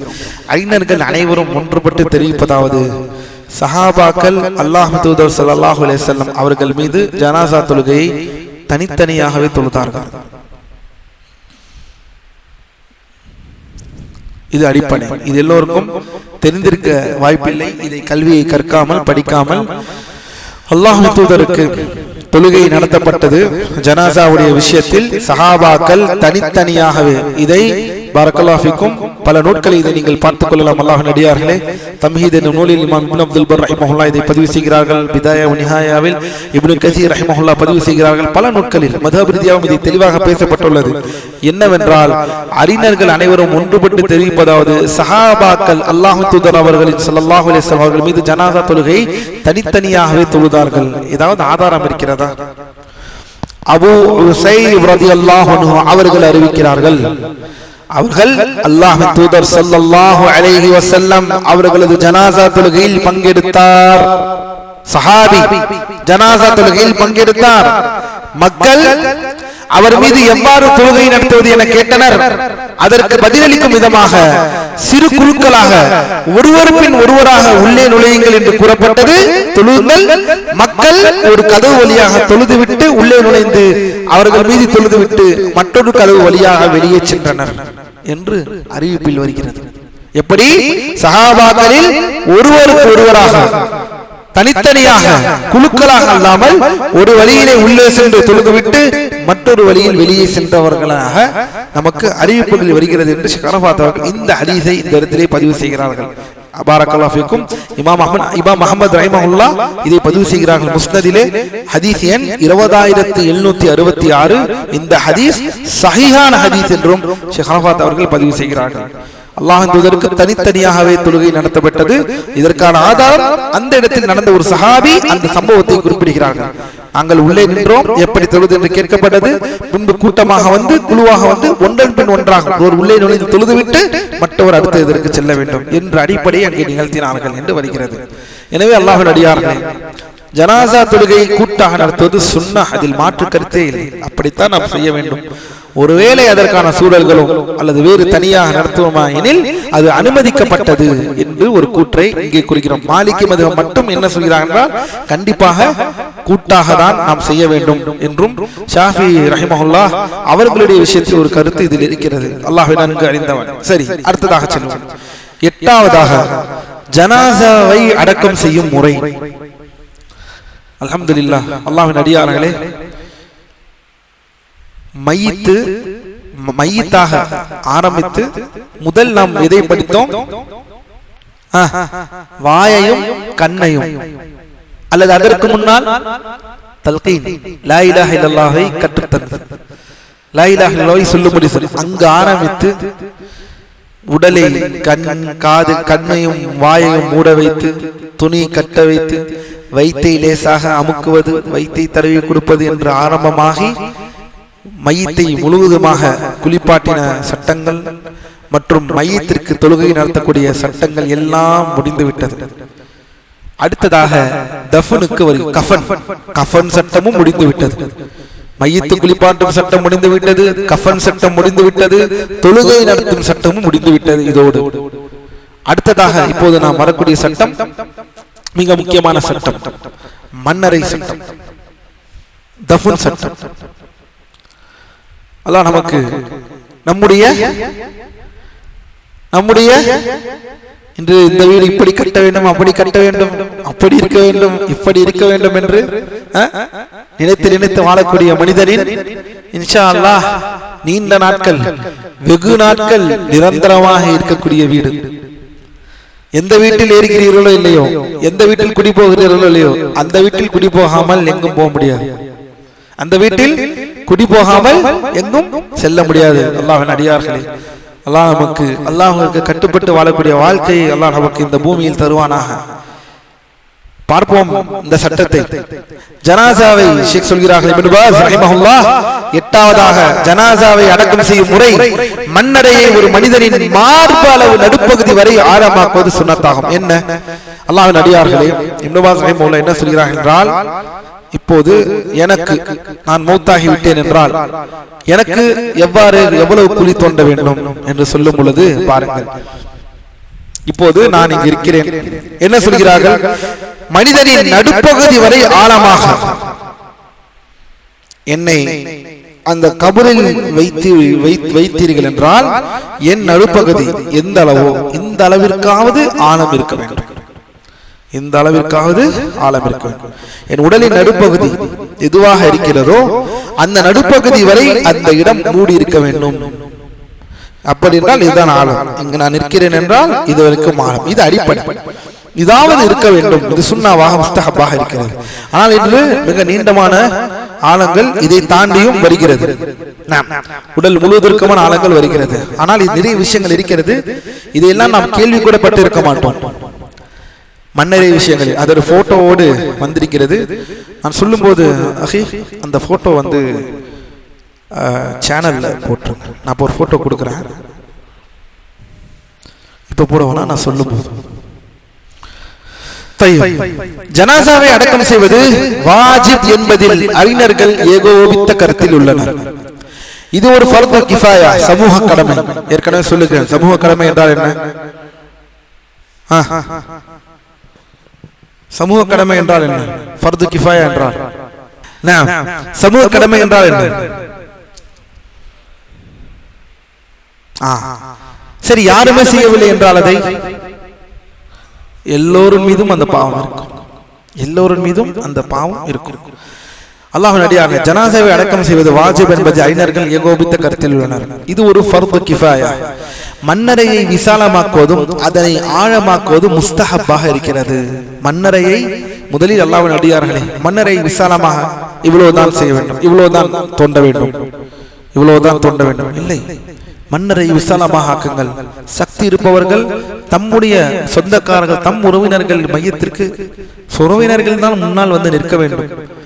மற்ற இடங்களை நீங்கள் அதே சமயம் பார்க்கக்கூடிய நீங்கள் மன்னரையில் என்ன செய்கிறார்கள், மன்னரைக்கு என்ன தயார் நிலை போய்கொண்டிருக்கிறது, என்ன செட்டிங் இருக்கிறது என்பதை வந்து கவனிக்க வேண்டும். அல்லாஹ்வின் அடியார்கள், மன்னரை விசாலமாகவும் ஆழமாகவும் நம் பெற்றோர்களாக இருக்கலாம், என் தாயாக இருக்கலாம், அந்த வீடு கட்ட வேண்டும், என் தாய்க்கு இந்த வீடு கட்ட வேண்டும், என் தந்தைக்கு அப்படி கட்ட வேண்டும் என்று வெறுமன அற்ப நாட்கள் தங்கக்கூடிய இந்த பூமியின் வீட்டிற்கு இருக்கும் பொழுது நிரந்தரமாக, பெரும் நிரந்தரமாக கூடிய என் தாய்க்கோ, என் தந்தைக்கோ, அல்லது என் பிள்ளைக்கோ, என் மனைவிக்கோ, என் சொந்தக்காரர்களுக்கு நான் செய்யக்கூடிய விஷயம் என்ன? அவர்களுக்கான அந்த குறைந்தபட்சம் அந்த மன்னரை விசாலமாகவும் ஆழமாகவும் வைப்பதில் முஸ்தஹப்பாக இருக்கிறது. சரி, இது முதல் விஷயம். அடுத்ததாக அல்லாஹ்வின் அடியார்களே, அல்லாஹ் இதற்கு என்ன ஆதாரம்? ஹிஷாம் இப்னு ஆமிர் அன்சாரி ரலியல்லாஹு அன்ஹு அவர்கள் அறிவிக்கிறார்கள், உஹது போரின் போது மக்களுக்கு கடுமையான காயங்களும் பெரும் சோர்வும் ஏற்பட்டிருந்தது. உஹது போரின் போது மக்களுக்கு கடுமையான காயங்கள், சஹாபாக்களுக்கு, ஏனெனில் ஏறத்தாழ தோல்வி விஷயங்களில் பார்த்த சமூகம்.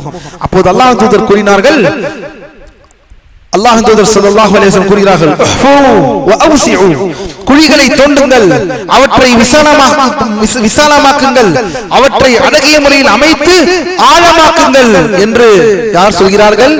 நபி அவர்கள் சொல்கிறார்கள் ஸல்லல்லாஹு அலைஹி வஸல்லம். மரணித்தவரை அடக்கம் செய்ய, மரணித்தவர்களை அடக்கம் செய்வதற்கு அல்லாஹ் தூதர் கட்டளையிடுகிறார்கள், குழிகளை தோண்டுங்கள், விசாலமாக்குங்கள், அவற்றை அழகிய முறையில் அமைத்து ஆழமாக்குங்கள் என்று சொல்கிறார்கள் ஸல்லல்லாஹு அலைஹி வஸல்லம். அன்சாரி தோழர் ஒருவர் அறிவிக்கிறார்கள் ரலியல்லாஹு அன்ஹு, நாங்கள் அல்லாஹ்வின் தூதர் ஸல்லல்லாஹு அலைஹி வஸல்லம் அவர்களுடன் ஒரு அன்சாரி தோழரின் ஜனாசாவிற்காக சென்றோம். நான் அப்போது என் தந்தையுடன் இருந்த ஒரு சிறுவன். அப்போது அல்லாஹ்வின் தூதர் ஸல்லல்லாஹு அலைஹி வஸல்லம் அவர்கள் மன்னரை குழியின் ஓரத்தில் அமர்ந்து குழி தோண்டுபவருக்கு பின்வருமாறு அறிவுரை வழங்கினார்கள். மாஷா அல்லாஹ், என்ன ஒரு அழகிய சம்பவத்தை படம் பிடித்து காண்பிக்கிறார்கள். ஒரு சஹாபியின் மற்றவர் சிறிய தோழர் சொல்கிறார்களாம், அல்லாஹ்வின் தூதர் குழி தோண்டுபவருக்கு பக்கத்தில் அமர்ந்து என்ன செய்கிறார்கள்? இன்ஸ்ட்ரக்ஷன்ஸ் வழங்குகிறார்கள் ஸல்லல்லாஹு அலைஹி வஸல்லம். என்ன சொல்கிறார்கள் பாருங்கள், அவ்ஸி மின் கிபலி ராஸ் வ அவ்ஸி மின் கிபலி ரிஜ்லைன். என்ன, தலை பக்கத்திலும் கால் பக்கத்திலும் மன்னரை விசாலமாக்கு. தலை வைக்க அந்த இடமும் கால் வைக்கக்கூடிய அந்த இடத்தை என்னவாக்கு? அவ்ஸி. என்ன ஃபெயில்? அவ்ஸி, அவ்ஸா, அவ்ஸா யூஸிஉ, அவ்ஸி ஈசாஅன். சரி, மன்னரை ஆழமாக்குவதிலும் அதனை சீராக அமைப்பதிலும் உள்ள நன்மைகள் என்னவெனில், ஏதாவது நன்மைகள் இருக்கிறதா? உலமாக்கள் பட்டியலிடுகிறார்கள். ஏன் மன்னரை அல்லாஹ் தூதர் ஆழமாக ஆக்க சொல்லியும் அதை சீராக ஆக்க சொல்லியும் சொல்கிறார்கள் என்றால், வேட்டையாடும் விலங்குகளோ அல்லது ஊர்ந்து செல்லும் பிராணிகளோ மையத்தை நெருங்காமல் இருப்பதற்கும், அதே போல் வெள்ள நீர், ஊரில் வெள்ளம் அடிக்கிறது என்றால் வெள்ள நீர் வரும் பொழுது உட்பாகாமல் இருப்பதற்கும், அந்த வெள்ள நீர் உட்புகாமல் இருப்பதற்கும் இது உதவுகிறது. மேலும் மன்னரை ஆழமாக தோண்டுவது துர்நாற்றம் வெளியேறுவதையும் தடுப்பதோடு சடலங்களை திருடுபவர்களை தோண்டுவதையும் கடினமாக்குகிறது. இந்த ஆழமாக்கும் செயல் முஸ்தஹப் என்பதே பெரும்பான்மை அறிஞர்களின் கருத்தாக இருக்கிறது. இத்தனை காரணங்களை சொல்கிறார்கள் ஷேக் அரஃபாத் அவர்கள், இத்தனை காரணங்கள் சொல்கிறார்கள். மையத்தை ஏன் ஆழமாக நாம் செல்ல வேண்டும் என்றால், ஏனெனில் வேட்டையாட விலங்குகள், ஊந்து செல்லும் பிராணிகள் மையத்தை நெருங்காமல் இருக்கும், வெள்ள நீர் உட்போகாமல் இருப்பதற்கும், மன்னரை ஆழமாக தோன்றதும் வெளியேற தப்பாமல் சடலங்களை திருடுபவர்களிலிருந்தும் நம்முடைய உறவினர்களின் சடலத்தை பாதுகாப்பதற்குமான ஒரு விஷயமாக இது அமைகிறது என்று ஷேக் அவர்கள் சொல்கிறார்கள். ஆனால் மாலிக் மதுஹபினர் இதில் மாறுபடுகின்றனர். மாலிக் மதுஹபினர் இமாம் மாலிக் ரஹிமஹுல்லாஹ் அவர்களின் வழிவந்த மாணவர்கள், அவர்கள் வழிவந்த இந்த மதுஹபை எடுத்து நடத்தினவர்கள் மட்டும் இதற்கு மாறுபடுகின்றார்கள். ஆழமாக தோன்றுவதை பற்றி என்ன சொல்கிறார்கள் தெரியுமா? அவர்கள் மன்னரையை அதிகமாக ஆழமாக்காமல் இருப்பதே முஸ்தஹப் என்று கூறுகிறார்கள். அவர்கள் இதற்கு ஒரு காரணம் வைத்திருக்கிறார்கள். அந்த காரணத்தை கேட்டால் அதை யோசிக்கலாம். ஆனாலும் பெரும்பான்மையான கருத்து ஹனஃபி மதுஹபிலும் ஷாஃபி மதுஹபிலும் இதை மன்னரையை ஆழமாக ஆக்குவதுதான் நம்முடைய கருத்தாக இருக்கிறது. சரி, என்ன சொல்கிறார்கள் மாலிக் மதுஹபினர்? மன்னரை அதிகமாக ஆழமாக்காமல் இருப்பதே விரும்பத்தக்கதாக இருக்கிறது. ஏனெனில் பூமியின் மேல் பகுதி கீழ்ப்பகுதியை விட சிறந்தது. என்ன சொல்கிறார்கள் என்றால், நரகத்தின் அடியில் போபவர்கள் யார்? சோனம் எங்கே இருக்கிறது? மேலே இருக்கிறது. நரகம் எங்கே இருக்கிறது? கீழே இருக்கிறது. கீழே விட மையத் மேலே இருப்பதுதான் சிறந்தது. கீழ்ப்பகுதி வேண்டாம். மேல் பகுதி இறைவனை நினைவு கூறும் இடமாகும், வணக்க வழிபாடுகள் நடைபெறும் இடமாகவும் இருப்பதால் அதன் பரக்கத் மையத்திற்கு கிடைக்கும் என்பது இவர்களது வாதமாகும். வெளியே இருந்தால் அல்லாஹ் அக்பர் அல்லாஹ் அக்பர் அந்த சத்தம் அல்லது தொழுகை அப்படி இப்படி அல்லது மனிதர்கள் வந்து கேட்கக்கூடிய அல்லாஹ்விடம் அவருக்காக கேட்கக்கூடிய துஆக்கள், ஜியாரத்துல் குபூர், குபூருடைய ஜியாரத், மார்க்க சட்டத்திட்டத்திற்கு அடிப்பட்ட மார்க்க சட்டத்துக்கு உட்பட்ட சுன்னாவான அந்த ஜியாரத். யாரது ஜியாரத்? அது தௌஹீத்வாதிகளின் ஜியாரத். தௌஹீதை ஏற்று நடத்தி ஏகத்துவத்தின் பால் இருக்கக்கூடிய மக்களின் ஜியாரத், அஹ்லுஸ் சுன்னா வல் ஜமாஅவுடைய ஜியாரத். இந்த அடிப்படையில் இதை நாம் வைக்க வேண்டும் என்று சொல்கிறார்கள். ஆனால் அல்லாஹ் நடிகா இதெல்லாம் ஒரு பக்கம் யோசித்தாலும் எப்படி நோண்ட வேண்டும் என்பதை அல்லாஹ் நமக்கு காட்டி தந்து விட்டார் என்றால் அதை தான் நாம் பின்பற்ற வேண்டும் என்பதில் ஐயப்பாடு இல்லை என்பதை நாம் புரிந்து கொள்ள வேண்டும். சரி, அடுத்ததாக இதுதான் முக்கியமான விஷயம். இப்போது அனுப்புங்கள். மாஷா அல்லாஹ்.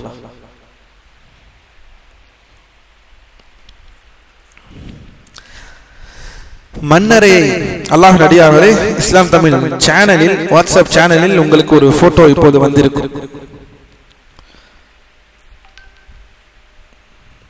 அவர்களுக்கு சலீம் அவர்களுக்கு காட்டி கொடுங்க, பார்க்க அந்த போட்டோ எடுத்து அவங்களுக்கு அட் இஸ்லாம் தமிழ்.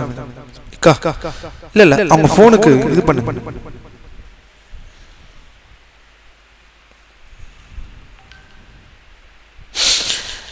அல்லாஹ் நடிகார்களே, உங்கள் முன்னால் இப்போது ஒரு போட்டோ இருக்கும். இப்படித்தான் அல்லாஹ் தூதர் ஸல்லல்லாஹு அலைஹி வஸல்லம் நம்மை மன்னரைக்கு குழி தோண்ட சொல்கிறார்கள். எப்படி? கிப்லாவின் திசையில் லஹது, இதை பக்கவாட்டு அறை என்று சொல்வோம். கிப்லாவின் திசையில் ஒரு பக்கவாட்டு அறை அமைப்பதும் மையத்திற்கு அந்த இதை பக்கவாட்டு அறை, கிப்லாக்குள் ஒரு அறை, எப்படி ஓரமாக பக்கவாட்டு அறை ஓரமாக லஹத் என்று சொல்லுவோம். இந்த லஹதை அமைப்பது, இந்த லஹதை அமைப்பது சுன்னத்தாக இருக்கிறது. அதுவும் அந்த லஹதினுள் வலது பக்கமாக சாய்ந்து வைப்பதும் சுன்னத்தாக, மையத்தை வலது பக்கமாக சாய்ந்து வைப்பது சுன்னத்தாக இருக்கிறது. இதுதான் லஹத் என்று சொல்லுவோம். எல்லோரும் பார்த்துக் கொள்ளுங்கள். இது மிக முக்கியமான ஒரு விஷயம். அரபு உலகத்தில், அரபு நாடுகளில் இப்படி இல்லாமல் கபறுகளே கிடையாது. சுன்னாவின் பால் செய்யக்கூடிய கபறுகளில் இதுதான் அடிப்படை. லஹத் என்ற அடிப்படையில் தான் குழியை தோண்டுவார்கள். அந்த ஒரு தனி அறையை ஏற்படுத்துவார்கள். அல்லாஹ் தூதர் ஸல்லல்லாஹு அலைஹி வஸல்லம் முதலில் அல்லாஹ் நடிகார்கள் என்னவென்று பார்ப்பார். ஷேக் அரஃபாத் அவர்கள் சொல்கிறார்கள், நிலம் உறுதியாகவும் பலமாகவும் இருக்கும் பட்சத்தில், ஆனால் இதற்கு விஷயம், நிலம் உறுதியாகவும் பலமாகவும் இருக்கும் பட்சத்தில் லஹத் முறைப்படி அடக்கம் செய்வதே மையத்திற்கு சிறந்ததாகும். நிலம் அந்த மண் உறுதியாக இருக்கும் பட்சத்தில் லஹத் என்ற முறையில் மையத்தை அடக்கம் செய்வதுதான் சிறந்ததாக இருக்கிறது. ஏனெனில் ஸஅத் இப்னு அபி வக்காஸ் ரலியல்லாஹு அன்ஹு அவர்கள் தனது மரண தருவாயில் இவ்வாறு கூறினார்கள். என்ன கூறினார்கள் என்றால், கவனிங்கள், அல்லாஹ்வுடைய இல்ஹது லி லஹ்தா வன்சிபு அலைய லபின் நஸ்பா கமா சுனிஅ பி ரசூலில்லாஹி ஸல்லல்லாஹு அலைஹி வஸல்லம். அல்லாஹ் தூதர் ஸல்லல்லாஹு அலைஹி வஸல்லம் அவர்களுக்கு செய்யப்பட்டது போலவே எனக்காக லஹத் ஒன்றை அமைத்து என் மீது செங்கற்களை அடுக்குங்கள். என் மீது எனக்காக லஹது ஒன்றை அமைத்து என்று சஅத் இப்னு அபி வக்காஸ் என்ன சொல்கிறார்கள்? எப்படி நீங்கள் அல்லாஹ்வின் தூதருக்கு செய்தீர்களோ அதே போல் எனக்கும் லஹதை எனக்கு அமையுங்கள். லஹத் என்றால் கபரில் கீழ், மண்ணறையின் கீழ், தரை மட்டத்தில் பக்கவாட்டில் ஒரு ஸ்பேஸ் உருவாக்குவது, பக்கவாட்டில் ஒரு அறையை உருவாக்குவது, பக்கவாட்டின் பக்கம் ஓரமாக கீழ். இது மண் என்றால் அல்லாஹ்வின் அடியார்களே, இது இந்த சைடை இன்னும் தோண்டுவது, இன்னும் தோண்டி இதுக்குள் வைப்பது. இதுக்குள், இது கபர். இங்குதான் மக்கள் எல்லாம் நிற்கிறார்கள், இங்க நிற்கிறார்கள், இது கபர், கீழே இருக்கிறோம். இந்த இடத்தில் ஒரு ஓர பக்கமாக குழியை தோண்டி மையத்தலுக்கு தோண்டி ஓரமாக வைப்பதற்கு பெயர் தான் லஹத். அதுவும் எப்படி வைக்க வேண்டும்? கிப்லாவின் பார்த்தவாறு சாய்த்து வலது பக்கமாக இப்படி வைக்க வேண்டும். இந்த அடிப்படை தான் சுன்னாவாக இருக்கிறது. இந்த அடிப்படை தான் சுன்னாவாக இருக்கிறது. அது தெளிவாக போட்டோவில் தெளிவாக இருக்கிறதா? சரி, இன்னும் அடுத்தது வருகிறது. மண் பலமற்றதாகவோ அல்லது சரிந்து விடக்கூடியதாக இருந்தால் லஹது முறை அல்லாமல் ஷக் முறைப்படி அடக்கம் செய்வது விரும்பத்தக்கதாக இருக்கிறது. இதுதான் பெரும்பான்மை அறிஞர்கள் ஜும்ஹூரின் மதஹபாகவும் கருத்தாகவும் இருக்கிறது. ஒருவேளை மண் பலமற்றதாக இருந்தால் அல்லது சரிந்து விடக்கூடியதாக இருந்தால் லஹது முறைப்படி அல்லாமல் ஷக் முறை என்ன? நடுப்பகுதியில் குழியை தோண்டுவது. கபரின் ஆல்ரெடி கபரை தோண்டிவிட்டோம். கபரின் நடுப்பகுதியில் ஒரு பெரிய ஒரு குட்டி ரெக்டாங்கிள், உடலுடைய அளவிற்கு, சடலத்தின் மையத்தின் அளவிற்கு ஒரு குழிய ரெக்டாங்கிள், அதற்கு குழி வைப்பது ஷக் முறையில். இதுதான் ஷக். போட்டோவில் தெளிவாக இருக்கும். நடுவிலே வைப்பது ஷக். நடுவிலே அந்த இடத்தை குழி தோண்டி, மையத்துடைய அளவிற்கு குழி தோண்டி அந்த இடத்தில் வைப்பது. அதாவது குழிக்குள் குழி. சொல்ல போனால் குழிக்குள் ஒரு குழி. அது நடுவாக இருந்தால் ஷக், ஓரமாக இருந்தால் லஹத். கவனிங்கள் அல்லாஹ்வின் அடியார்களே, நிலம் உறுதியாக இருந்து மண் சரிந்து விழாது எனில் லஹது முறையே சிறந்தது. முன் கூறப்பட்ட ஆதாரங்கள் அடிப்படையில் நிலம் மென்மையாக இருந்து மண் சரிந்து விழும் என்றால் ஷக் முறையே சிறந்ததாகும் என்று ஷேக் அரஃபாத் ஹபிதஹுல்லாஹ் அவர்கள் சொல்றார். சரி, ஷக் என்றால் என்ன? மண்ணறையின், நான் ஏற்கனவே லஹதை சொன்னேன், மண்ணறையின் தரை முதலில் லஹத் என்றால் என்ன என்று சொல்கிறேன். கவனியுங்கள். கண்களால் பார்த்து விட்டீர்கள் அல்ஹம்துலில்லாஹ். இருந்தாலும் தியரிட்டிக்கலாக அதை படிக்கிறேன். மண்ணறையின் தரைப்பகுதிக்கு வந்ததும் அதன் கிப்லா திசையில் உள்ள பக்கவாட்டு சுவரில் மையத்தை வைக்கும் அளவிற்கு ஒரு குடையை, ஒரு அறை ஏற்படுத்துவதாகும். புரிகிறதா? மண்ணறையின் நடுப்பகுதிக்கு வந்தவுடன், அதாவது கீழே வந்தவுடன் அதன் கிப்லா திசை உள்ள பக்கவாட்டு சுவரில், இதுதான் கபர், கிப்லா இந்த திசையில் இருக்கும் என்றால் இந்த பக்கவாட்டு சுவரில் மையத்தை வைக்கும் அளவிற்கு ஒரு குடை, ஒரு அறையை ஏற்படுத்துவதுதான் லஹத் என்ற சொல்லின் மூலப்பொருள் ஆகும். நேர்கோட்டிலிருந்து சாய்ந்து, இதுதான் இந்த லஹத். சரி, ஷக் என்றால் என்ன? மண்ணறையின் தரைப்பகுதியின் நடுவே மையத்தை வைப்பதற்காக குழி தோண்டுவதாகும். மையத்தை அங்கு வைத்துவிட்டு அதன் மேலே பலகைகளை கொண்டு மூடி விடுவார்கள். இதுதான் இந்த ஷக்கின் அடிப்படையாக இருக்கிறது. எனவே அல்லாஹ்வின் அடியார்கள், இந்த விஷயத்தை நாம் கவனமாக பார்த்து கொள்ள வேண்டும். சரி, மண், இதாவது மண் பலபற்றமாகவோ பலமானதாக இல்லாமல் சரிந்து விடக்கூடியதாக இருந்தால் ஷக் முறைப்படி அடக்கம் செய்வது விரும்பத்தக்கது என்று சொன்னோம். இது பெரும்பான்மை கருத்தாக இருக்கிறது. மண்ணு சரியாக இல்லை என்றால் நடுவிலே குழி போடும், ஓரத்துல வேண்டாம். ஆனா ஓரத்துல போறதுதான் சிறந்தது. அதுலதான் மையத்தை வச்சுட்டு தான் அப்புறம் தான் மூடிட்டு மற்றது எல்லாத்தையும் மூடணும். ஆனால் மண்ணு சரியாக இல்லை என்றால் ஷக்கு முறை என்ன செய்ய, ஷக்கு முறையில் போலாம். ஆனால் ஹம்பலி மதம் மட்டும் என்ன சொல்கிறார்கள் என்றால், ஹம்பலி மதத்தை பொறுத்தவரை எவ்வித காரணமின்றி ஷக்கு முறையை பின்பற்றுவது மக்ரூஹ் என்று கருதுகிறார்கள். காரணம் இல்லாமல் ஷக்கை பயன்படுத்தாதீர்கள். அதாவது கபரின் குடிக்குள் நடுக்குழியை தோண்ட வேண்டாம் என்று அவர்கள் சொல்கிறார்கள். நிலம் மென்மையானதாக இருந்து லஹத் அமைக்க முடியாது என்ற தேவை ஏற்படும் போது மட்டுமே ஷக் முறையை அவர்கள் அனுமதிக்கிறார்கள். காரணமின்றி ஷக்கை பயன்படுத்த வேண்டாம், லஹது முறைதான் எப்போதுமே நீங்கள் பயன்படுத்துங்கள் என்று ஒரு கூடுதல் தகவல்களை ஹம்பலி மதம் சொல்கிறார்கள். நபி அவர்கள் ஸல்லல்லாஹு அலைஹி வஸல்லம் லஹது முறையில் அடக்கம் செய்யப்பட்டார்கள் என்பதில் சஹாபாக்களுக்கும் முஸ்லிம்களுக்கும் ஏகோபித்த கருத்தில் இஜ்மாவில் இருக்கிறார்கள். பாருங்கள், லஹது முறையில் தான் அந்த ஒரு போட்டோ இடத்தில் போட்டிருப்பேன். ஒரு உடல் லஹது முறையில் எப்படி வைக்கப்படுகிறது என்பதை பாருங்கள். ஒரு உடல் லஹது முறையில் எப்படி வைக்கப்பட்டிருக்கிறது என்பதை பாருங்கள். இந்த முறையில் தான் பாரக்கல்லாஹு ஃபீக்கும் ஒருவருடைய உடல் சுன்னாவின் அடிப்படையில் லஹது முறையில் வைக்கப்பட வேண்டும். நபி அவர்களும் ஸல்லல்லாஹு அலைஹி வஸல்லம் லஹது முறையில் அடக்கம் செய்யப்பட்டார்கள் என்பதில் சஹாபாக்களுக்கும் முஸ்லிம்களுக்கும் ஏகோபித்த கருத்தில் உள்ளனர். அந்த லஹதில் பயன்படுத்தப்பட்ட செங்கற்களின் எண்ணிக்கை 9 ஆகும். 9 கற்களை கொண்டு லஹதை மூடியிருக்கிறார்கள் முன் பக்கத்தை. அதை எல்லாம் பின்னால் இன்ஷா அல்லாஹ் பார்ப்போம். மேலும் அல்லாஹ்வின் அடியார்களே பாரக்கல்லாஹு ஃபீக்கும், மேலும் மையத்தை அந்த லஹதினுக்குள் வலது பக்கமாக சாய்த்து வைக்க வேண்டும். வலது பக்கமாக சாய்த்து வைக்க வேண்டும். முஸ்லிம்களை பொறுத்தவரை மையத்தை கிப்லாவை நோக்கி வைப்பது வாஜிபாகும். வாஜிப். 2 கருத்து இருக்கிறது. மையத்தை கிப்லாவை முன்னோக்கி வைக்க வேண்டுமா அல்லது எப்படி வேணா வைக்கலாம்? கிப்லாவை முன்னோக்கி வைப்பது சுன்னாவா வாஜிபா? சரியான கருத்து கிப்லாவை முன்னோக்கி வைப்பது வாஜிப். கிப்லாவை முன்னோக்கி வைப்பது வாஜிபாக இருக்கிறது. இது ஷாஃபி மற்றும் ஹம்பலி மத்ஹபின் கருத்தாகும். ஏனெனில் உமைர் இப்னு கதாதா அல்-அஸ்ஸூசி ரலியல்லாஹு அன்ஹு அவர்கள் அறிவிக்கிறார்கள், ஒரு மனிதர் நபி அவர்களிடம் வந்து அல்லாஹ்வின் தூதரே பெரும்பாவங்கள் யாவை என கேட்டார். அதற்கு அவர்கள் அவை 9 என்று கூறிவிட்டு அவற்றில் ஒன்றாக உயிருடன் இருக்கும் போதும் மரணித்த பிறகும் உங்களுக்கான கிப்லாவாகிய புனித காபாவின் புனிதம் கெடுக்கப்படுவதும் அதில் ஒன்றாகும். இதில் நேரடியான 9 பாவத்திலே கிப்லாவை முன்னோக்கி வைக்க வேண்டும் என்றால் பாவம் என்று சொல்லவில்லை. வேறு விஷயத்தை சொல்ல வரும் பொழுது இதில் கிடைத்திருத்து விட்டது நம்மளுக்கு சட்டம். அல்லாஹ்வின் தூதர் காபாவின் புனிதத்தை கலைப்பதை சொல்கிறார்கள். ஆனால் அது சொல்லும் பொழுது அந்த காபாவை எப்படி அட்ரஸ் செய்கிறார்கள், அந்த கிப்லாவை எப்படி அட்ரஸ் செய்கிறார் என்பதுதான் பார்க்க வேண்டும். கிப்லாவை எப்படி வர்ணிக்கிறார் என்றால் அல்லாஹ்வின் தூதர் உயிருடன் இருக்கும் போதும் மரணித்த பிறகும் உங்களுக்கான கிப்லாவாகிய புனித காபாவின் புனிதம். அப்படி என்றால் என்ன?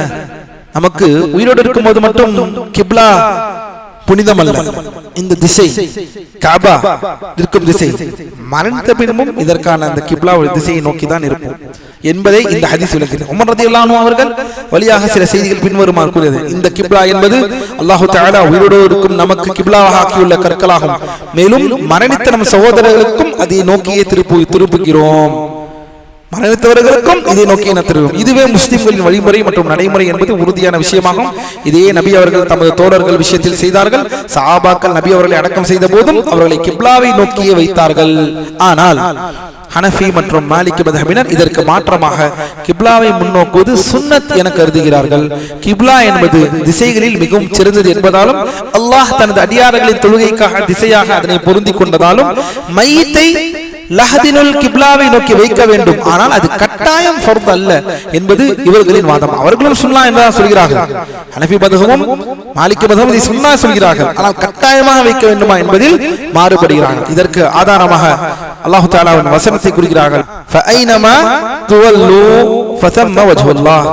நீங்கள் எங்கு திரும்பினாலும், நீங்கள் எந்த இடத்தில் திரும்பினாலும், ஃபைனமா துவல்லு, நீங்க எங்கு திரும்பினாலும், எந்த பக்கம் திரும்பினாலும் அங்கே அல்லாஹ்வின் முகம் இருக்கிறது என்ற இந்த வசனத்தை கூறுகிறார்கள். அல்ஹம்துலில்லாஹ். அல்லாஹ்வின் அடியார்களே பாரக்கல்லாஹு ஃபீக்கும். அல்லாஹ் நமக்கு நேர்வழியை செலுத்துவானாக.